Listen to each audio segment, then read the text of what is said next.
enfants, pour la plupart, ne vivent pas leurs émotions, c'est-à-dire que ne prennent pas conscience de ce qu'ils vivent. Alors ils vont vivre, hein, ils sont heureux, ils sont tristes, mais ils ne peuvent pas mettre de mots sur ces ressentis et du coup ils ne peuvent pas identifier leurs besoins. L'enfant, le bébé, ne naît pas avec toutes les options dès le départ. Hein, il a un potentiel, mais ce potentiel a besoin d'être éduqué, d'être accompagné. Et c'est ce qu'on appelle l'éducation à la vie affective, relationnelle et à la sexualité. La situation s'est aggravée parce que la vie des parents est devenue très stressante. Il faut travailler, il faut assurer un prêt, il faut courir après le temps. Le numérique a aussi beaucoup pris du temps sur la relation parent-enfant.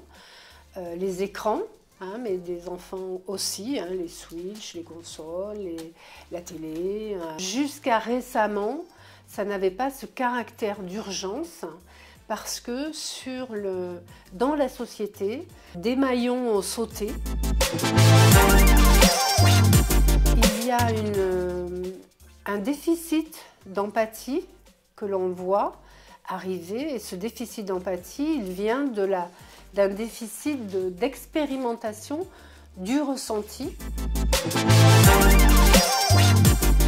L'enfant ne vit plus ses émotions vraiment.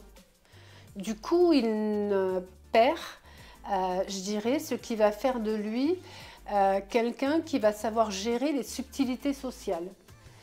C'est pour ça qu'on voit de plus en plus de situations de harcèlement dans les établissements. Ce n'est pas toujours du harcèlement au final, mais c'est une réelle difficulté dans la relation à l'autre.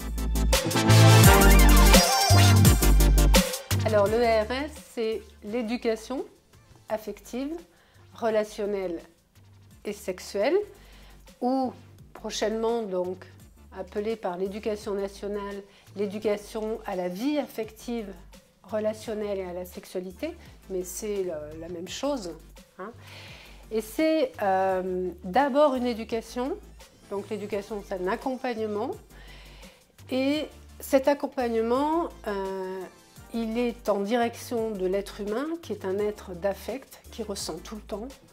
Et ces affects, ils sont agréables, désagréables, donc ça demande un repérage personnel pour pouvoir gérer ces émotions-là, ces ressentis-là. Et puis cette éducation, elle va être aussi en direction de la relation. Parce que l'être humain est un être de relation.